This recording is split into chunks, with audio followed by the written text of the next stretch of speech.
Hello and welcome to Hidden Files. I'm Marzia Hashimi and very happy to bring you a very special Hidden Files today, dealing with the situation in Palestine and talking to someone who understands and knows the Zionist regime very well. I'm very happy to welcome to the program Sheikh Talal Abdulrahman Shireen, a former prisoner in Israeli regime prisons, and he's also currently the head of the prisoners' files for Hamas.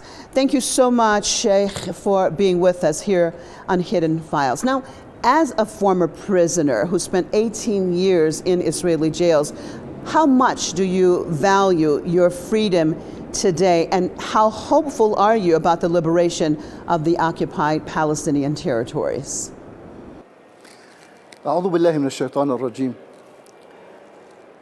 والصلاة والسلام على أشرف الخلق. I seek refuge in Allah from the cursed Satan. May peace and blessings of Allah be upon the most honorable creation and the master of Prophet Muhammad and upon all his family. First of all, thank you for having me today to clarify issues regarding the prisoner's file. Currently, I'm in charge of this file. No one can speak about a prison better than the one who was jailed in it. According to poetry, no one knows the difficulty of something except those who are grappling with it. Freedom is priceless and a must. If I want to maintain my dignity, I have to preserve this homeland. Hence, what we pursue, which is the liberation of Palestine, is precious, and the price that we pay is high. The Palestinian detainee suffers two pains. The first pain, when his house is raided by the occupation's army. The troops detonate the doors using bombs, and then enter the home and begin ransacking it, destroying everything inside. They terrify the children, women and fathers and mothers in plain sight of the prisoner, who is handcuffed behind his back. Any person in that house who wants to protest or speak is hit in plain sight of the entire family. This is the first suffering that the detainee grapples with. The army ransacks the house and takes everything inside. If the troops find money, they steal it. They also steal the jewelry of the women, and they take any electronic devices such as computers and phones. They confiscate everything. And if the prisoner has a car, they also seize it under the pretext that it was used in supporting terrorism. That prisoner is taken in plain sight of the children who scream. This also constitutes a suffering for the family, for the children, for the women, for the father, and for the mother. Afterwards, the second suffering that the prisoner will endure begins when he is placed in the army troops' vehicle and taken for interrogation. On the way to the interrogation, the detainee is physically and verbally assaulted and hears blasphemous words. All of that is part of a psychological torture that precedes the interrogation. We will talk about the interrogation later in the interview, but I want to say that the interrogation is inhuman. Allah the Almighty said in the Quran, "Indeed, we have dignified the children of Adam." So it doesn't make sense that another child of Adam comes and breach your freedom and attack you and your ideas and religion and doctrine. That's kind of insane, but as I have said, Palestine is precious.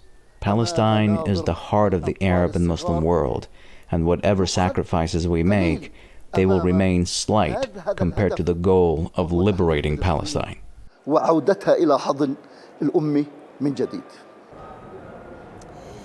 according to human rights groups, more than 8,000 Palestinians are currently lodged in Israeli jails.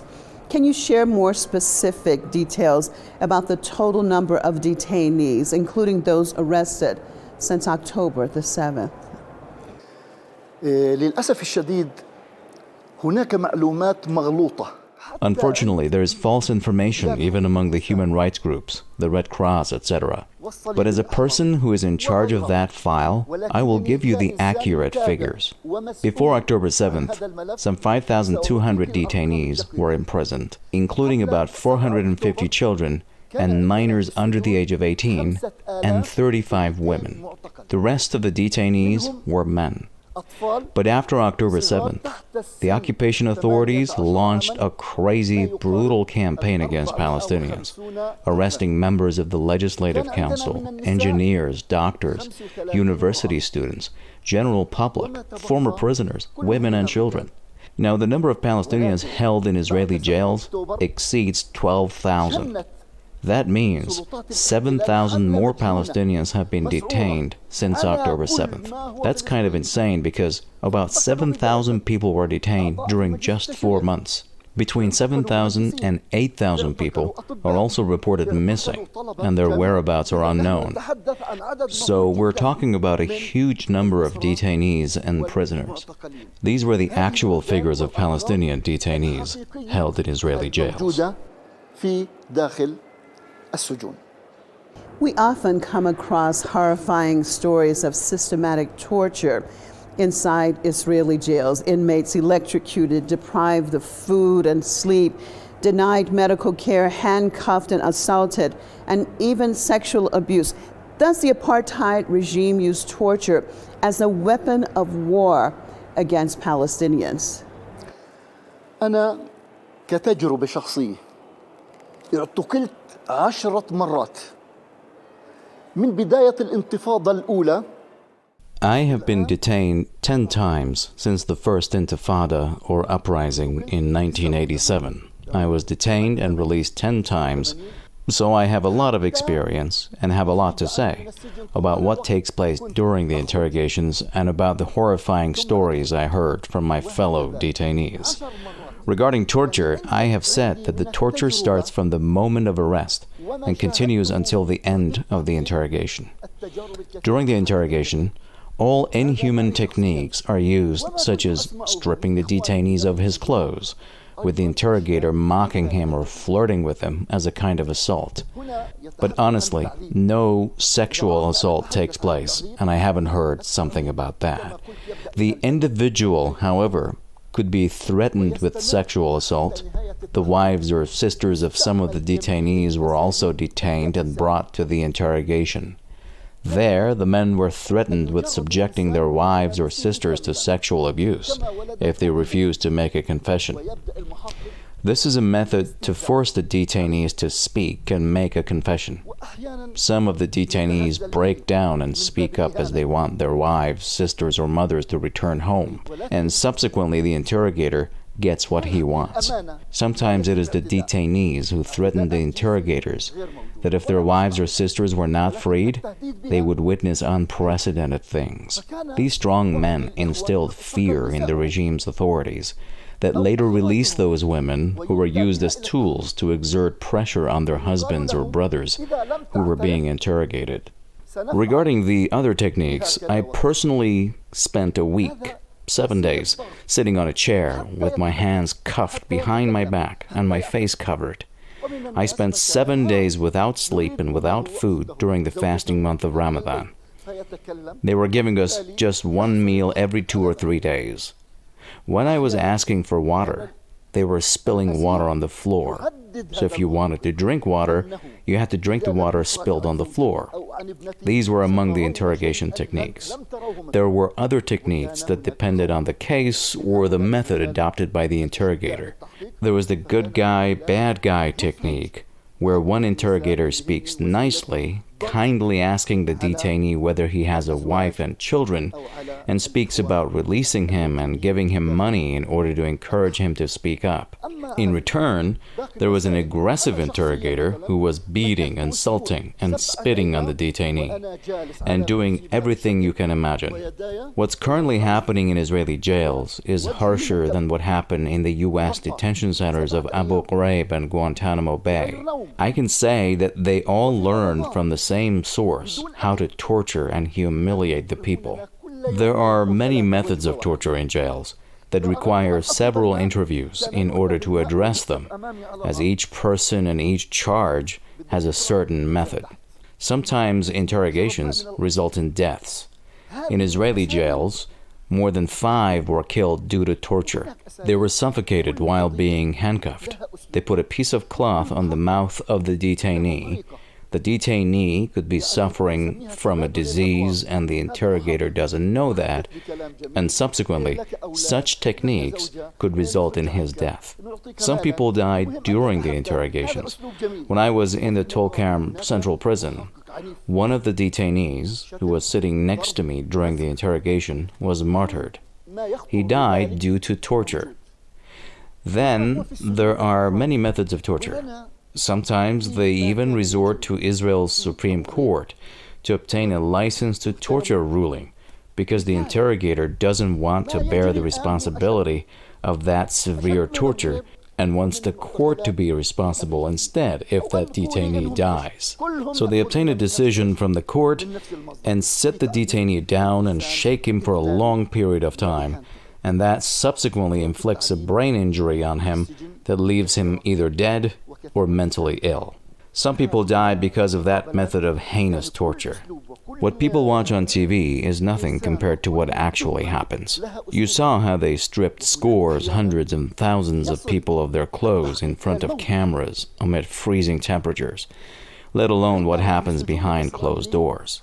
They strip people of their clothes and put them on a wet floor and turn on air conditioners, switching back and forth from cooling to heating. During 1 to 2 days, those detainees fall ill due to that method of torture. All these methods were aimed at pressing the detainee to forcibly admit to something. There are methods that are less heinous, but still heinous, such as imprisoning the individual in a certain room with people portrayed as honorable Palestinian detainees and fighters, but in fact they are spies who work for the Israeli regime and deceive the detainee to obtain information from him. There are other soft techniques, such as providing the detainee with the most delicious food. While the detainee is hungry, the interrogator brings delicious food and begins eating and asks the detainee if he wants to share him the food, saying, "How are you? Here you are." If the detainee ate, he will also be offered coffee, tea, cigarettes, etc. That's another method to obtain confession from the weak people. But the real fighters refuse to eat or drink anything. No matter how much I spoke about methods of torture, they still exceed the imagination. And what we currently see is just part of the suffering that Palestinian detainees are grappling with in Israeli jails. That was concerning the interrogation phase. In the next stage, and after a forced confession is written, the detainee could be sent from cells to another place that we call the big prison. There, he sees his fellow detainees and begins a new life compatible with the prison's laws, which are set by the regime's authorities, who place each 4 or 5 people in a 2x2 or 2x3 meter room. There are also larger rooms, such as 10x5 meter rooms, in which 30 to 40 prisoners are placed. Then the prisoners are diverse. That was what I had to say in brief about the issue of the torture of detainees. في موضوع الإهانات وتعذيب المعتقلين. I mean, it's so unbelievable and so heartbreaking hearing what the prisoners go through because of the Zionist regime. And recently, a statement by the Palestinian Prisoners Club said detainees are being denied medical care, not transferred to clinics or hospitals in case of medical emergency. Is it because of their protests against the inhumane prison conditions? الآن ونحن في حالة حرب حتى جميع القوانين تغيرت. While we're in a state of war, all the laws have changed. Despite its ugliness, the occupation ultimately adheres to the law of the International Committee of the Red Cross or some international and human rights bodies in order to appear democratic and civilized. But all the masks have fallen amid the ongoing war. There's no democracy, there are no human rights, no humanity in the Israeli regime's dealings. So we see it innovating new torture techniques for the sake of deterrence. The regime used to insult to obtain forced confession, but now and amid the war, the regime aims at pressing the resistance. The regime uses the scenes of the arrest of women and children in order to press the resistance to submit to its demands. Then they want to obtain what they failed to obtain through weapons and explosives, and through murders and physical assaults, by pressuring the fighters when they witness the mistreatment of their women, children, and people. That is a means of pressure and a dirty war. Any war has its own means, such as a means of destruction, such as bombs and weapons of mass destruction. But the other means is to torture the civilians who are not involved in any operations in order to press the fighters to give up and raise the white flag. The more dirty method is that occupation deprives people from food and water. In northern Gaza, we have famine in every sense of the word. There is no edible thing there. There are more than 60,000 pregnant women who have nothing to eat. How will their fetuses be nourished? Dozens of fetuses die in their mothers' wombs, and those who are born alive find no milk or drink. The babies have nothing to eat and subsequently die. There are cases of child deaths due to malnourishment. In prisons, we knew the meaning of hunger because we went on hunger strikes to restore our rights that the prison's authorities deprived us from, or to protest against punitive measures adopted against us. Sometimes we didn't eat anything for a month or 2 months, so we felt pains, including in the head and the knee, and grappled with weakness. After 2 to 3 weeks, the hunger striker becomes unable to stand up and walk, and instead remains in bed. Thus, hunger leaves people collapsed. The case now is not concerning a number of hunger strikers in prisons, but concerning an entire nation that is suffering. More than 700,000 people in Gaza have no food. Israel also destroys medical facilities such as hospitals and medicines. There are no medicines in Gaza. There are 10,000 cancer patients in Gaza, and they have no medication and are dying slowly. Regarding the normal cases, we have over 350,000 patients who don't even have access to a Panadol tablet for the headache, let alone those whose legs or hands have been amputated.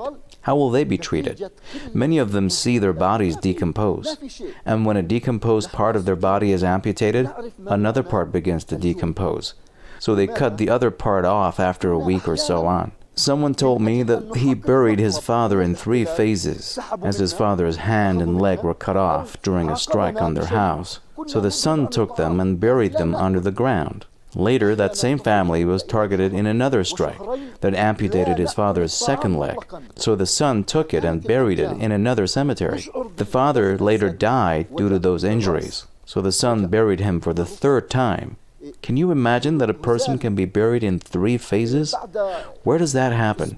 All of that take place amid the world's silence. I mean, the entire world, including human rights organizations and the United Nations. All their meetings are fruitless. That's because Israel is the spoiled son of the United States. Israel is the U.S.'s dirty tool in the region. So we fight for the sake of our dignity and in order to restore our land. No matter the price that we pay, that will remain little compared to the restoration of our dignity and the preservation of our land and sanctities. God willing, we will move forward on the path until the end. Well, earlier this month, a human rights group cited shocking testimonies from recently freed detainees, including the Israeli military, inviting settlers to watch the gory torture of Palestinians. On the other hand, we saw how Israeli captives spoke highly of their captors. I mean, what does this say about the two sides? I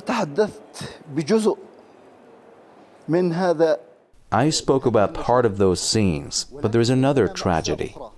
These are settlers.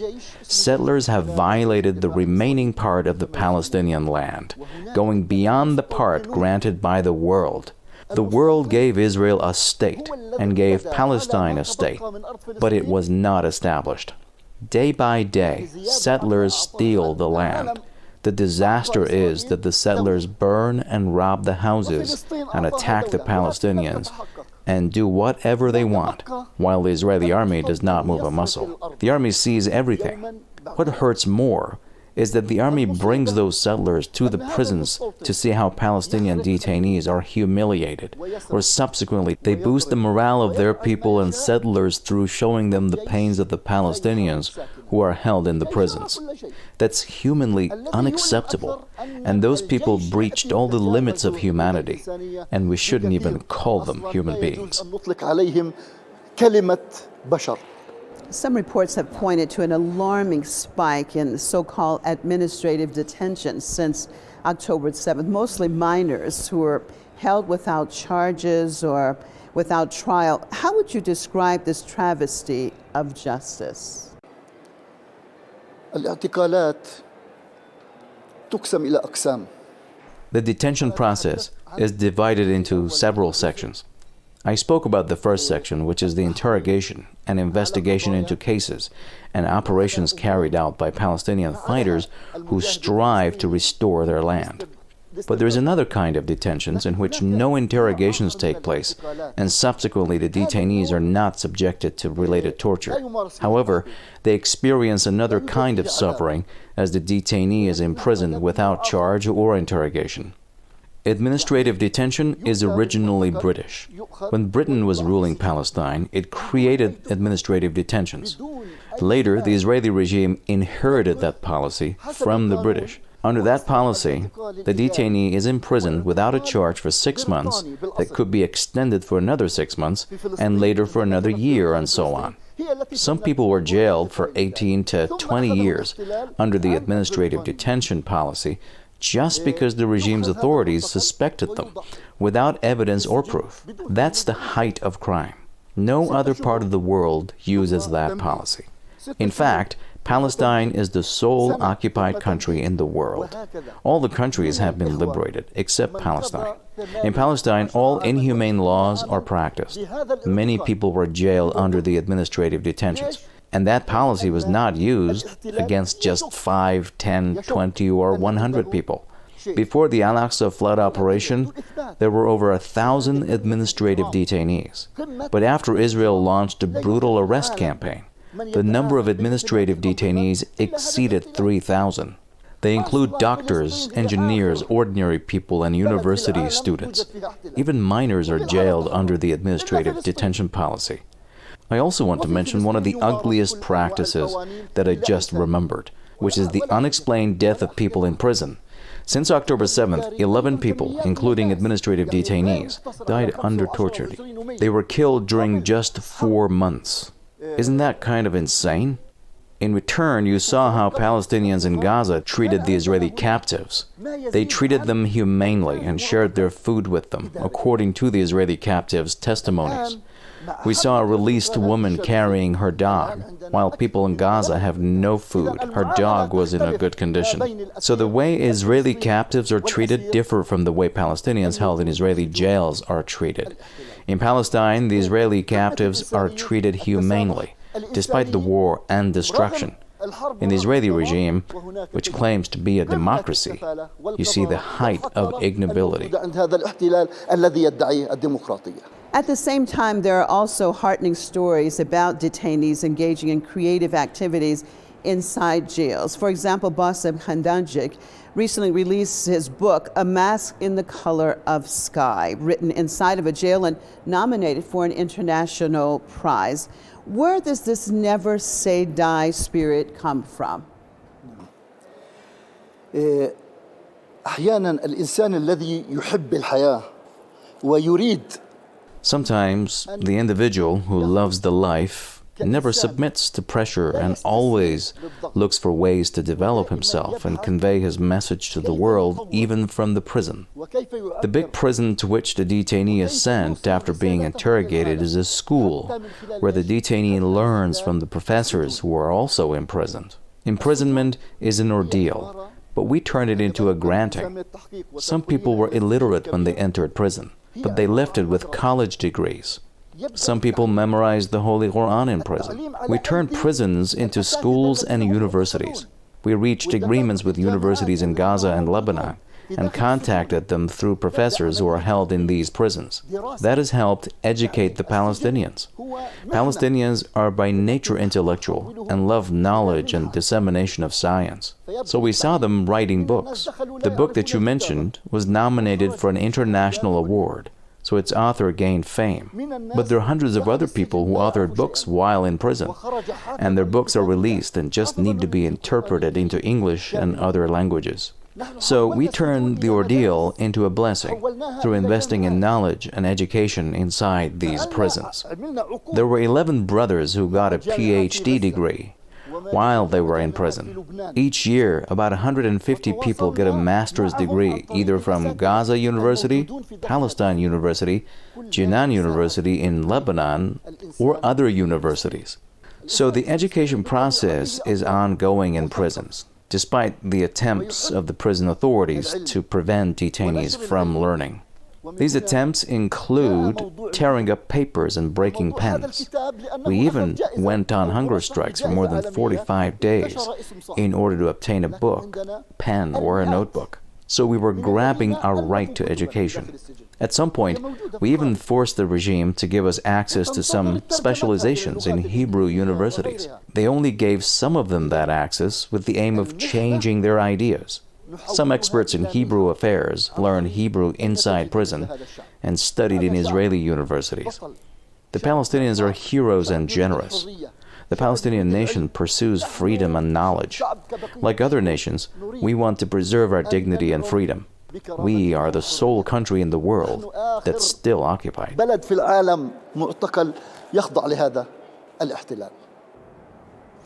Well, speaking about your own experience, when was the first time that you were arrested, and what were the charges? How were you released? And do you expect another prisoner swap between the Hamas resistance group and the Israeli regime as part of ongoing negotiations mediated by Qatar and Egypt? نحن في تاريخنا الطويل والصراع مع هذا الاحتلال.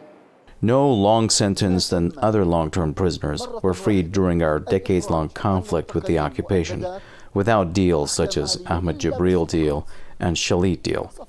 All of these prisoner swaps took place by force after Israeli soldiers or their corpses were captured.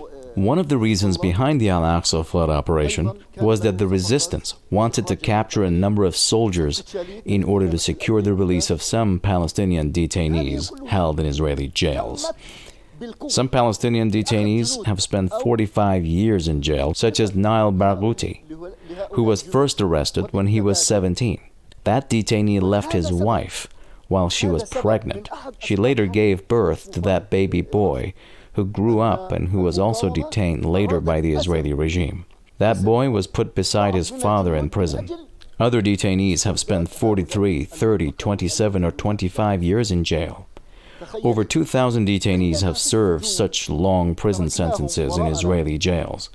But the Israeli regime categorically rejects to release them under the pretext that they have Israeli blood on their hands, as if the Israeli regime has not committed violations and crimes against the Palestinian people.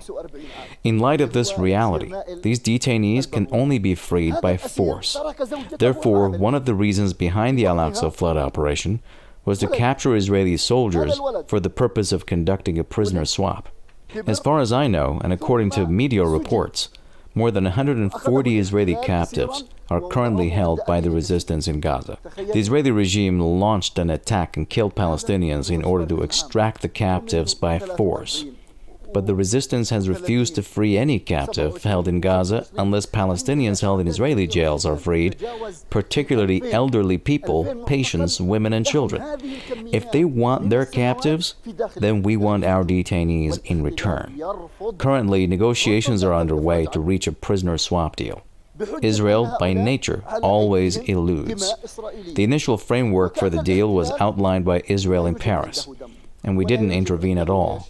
They sent that framework deal to Hamas for consideration, and for its part, Hamas sent it to other Palestinian factions. That proposal only serves the interests of Israel, as the regime wants to take its captives at a low price. The regime apparently believes that they can achieve through negotiations what they failed to take by force and war, and that's impossible. That proposal was rejected, but amendments were made to it. Israel, however, rejected those amendments. We only call for the release of our detainees, for a ceasefire and the withdrawal of the Israeli troops, and for allowing food to enter Gaza. We don't want anything else. Israel is negotiating with us even on that. Hence, we realize what Allah the Almighty says in Surah Al-Baqarah when Bani Israel argued with Allah the Almighty on the cow. The Quran says, they said, "Call upon your Lord to show us what is her color." But after Allah informed them about the color of the cow, they said, according to the Quran, "Call upon your Lord to make clear to us what it is." Bani Israel argued with the Lord of the worlds, let alone us. The ongoing negotiations are very difficult, but we're steadfast and won't give up on our prisoners. We fought this war and made all these sacrifices for the sake of these prisoners in order to preserve Al-Aqsa Mosque. We can't back down on the prisoners and on preserving Al-Aqsa Mosque. That's our decision.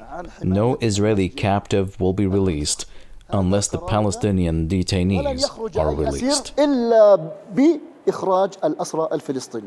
How has the Operation Al-Aqsa Flood changed the way the world looks at the Palestinian issue, including the plight of Palestinians languishing in Israeli jails? أنا فلسطيني ككل الفلسطينيين. I'm a Palestinian like all other Palestinians, and it is normal that people have different minds. Allah the Almighty granted people the freedom of expression and the freedom of belief, and said in the Quran, "So whoever wills, let him believe, and whoever wills, let him disbelieve." That means that Allah said to the unbeliever, if you want to disbelieve, you are free to do so, and to the believer, if you want to believe, then you are free to do so. God has granted people the ability to think and will hold them accountable for their deeds. The Palestinian society is a diverse one, as we have Islamists, secularists, communists, etc. And dialogue must be based on respect. We have to show respect for each other, regardless of our beliefs. I have no issue with Jews and the Jewish religion, but I have an issue with the occupation. There's also diversity in the prisons. In the same section, for example, you will find rooms where Hamas fighters are held, different rooms with Islamic Jihad fighters, different rooms with Fatah members, different rooms with the Popular Front's members, and different rooms with the Democratic Front's members. We had a kind of a written agreement on how to organize our affairs based on mutual respect and regulations that we have made. When the Israeli authorities released a large number of Fatah members in 1993, because their movement was engaged in negotiations with the regime, members of Hamas and Islamic Jihad remained in prisons, along with a small number of Fatah members. And as I speak Hebrew fluently, the fellow detainees back then selected me to represent them before the prison's authorities and to ask for their demands. In prison, there are elections, democracy, commitment, and love. I was in charge of the members of these factions, with each one having a demand, such as medication and clothes. I was writing them down and asking prison authorities for those demands. So I was famous for maintaining unity. In prison, we worked on unifying the Palestinians and the While in prison, we worked on unifying the Palestinians and the efforts. Thank God that agreement and approach was fruitful and has unified the Palestinian factions. We have unified them in prisons, in universities, and in the street. And now they are united against the Israeli war. All Palestinian factions are taking part in the fight that is underway in Gaza and the West Bank, including Hamas, the Islamic Jihad, and the Popular Front. All the Palestinian factions are united to defend Palestine against that usurping regime. I'm so happy because of that unity and that unified stance, and we pray to God that this unity will lead to the liberation of our land. We also pray to God to remove the distress of people in Gaza, including the bereaved families and the injured people, and to rest the souls of the martyred people. May Allah also have mercy on this oppressed nation. The Muslim nation should support the oppressed people of Palestine. The Palestinian nation is the most oppressed people in the world. We have been subjected to oppression and occupation for more than 70 years. We will move forward on the path that we selected until victory is achieved and Palestine is liberated. وجزاكم الله خير وبارك الله فيكم. You've been a strong advocate of unity among different Palestinian factions. Does it make you happy now that all currents of the resistance movement have come under the same umbrella of Al-Aqsa flood? نحن أعرف الناس بهذا الاحتلال. We know that regime very well. At the beginning, when we were addressing the world, we were addressing the Arab and Muslim countries in particular, as we weren't in contact with the Western world. We were always telling the world that we are an oppressed people, and that the Palestinian cause is a right cause, and that the Palestinians have the right to establish their state and have the right to self-determination like other peoples. We were also telling the world that the Israeli regime is colonial and expansionist and seeks to seize the entire Palestinian land and displace the Palestinians. But no one was hearing us until the Al-Aqsa flood operation. The war in Gaza clarified the truth to the world. The massacres, the killings of children and civilians, the destruction of homes and the attacks on mosques, UNRWA schools, ambulances and medics have revived the consciences of the people and changed their perspectives. What we failed to change through words during more than 70 years has changed within 3 months. I have read that young people aged between 18 and 25 in the U.S. are calling for deleting Israel and the establishment of a Palestinian state. We didn't hear that before. The Americans didn't know Palestine and what's going on there. But now, many protests are held in the U.S. on a daily basis in solidarity with the Palestinian people. In Britain also, dozens of pro-Palestine protests have been held. A week ago, 100 protests took place across the world in a single day to show support for the Palestinian nation and to call for a ceasefire for the establishment of a Palestinian state. That change occurred because of the Al-Aqsa flood operation. That was the impact of the Al-Aqsa flood on the world. We changed the minds of the people in the entire world, especially the West. So there is a change, and many countries now call for the establishment of a Palestinian state. Many countries want to unilaterally recognize a Palestinian state. And the Israeli regime opposes that and insists on negotiations. We tried those negotiations for more than 20 years. Since the Oslo Accords, we have been negotiating, but to no avail. The world has recognized that the occupation is the problem and not the Palestinian people. Then the Al-Aqsa flood changed the perspectives and concepts. Now the entire world looks at the Palestinian nation with admiration and respect. When a foreign woman sees a man saying thank God while he is attending the funeral of his slain son, she begins thinking about what pushed that man to thank God in such circumstance and begins reading the Quran and getting familiar with the religion of Islam. Hundreds of people have converted to Islam due to the Palestinian steadfastness in the face of the oppression.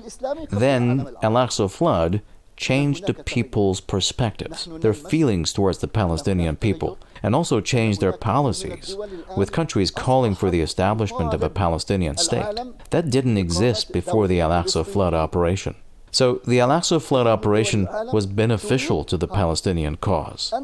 Now all free countries should unite to hold the Israeli regime accountable, as did South Africa. South Africa filed a case against Israel at the International Court of Justice to hold the regime accountable. We want the countries not only to hold the regime accountable, but also to recognize the rights of the Palestinian nation. We hope that the blood that was shed in Gaza was not in vain, and that they will achieve the freedom and preserve the dignity.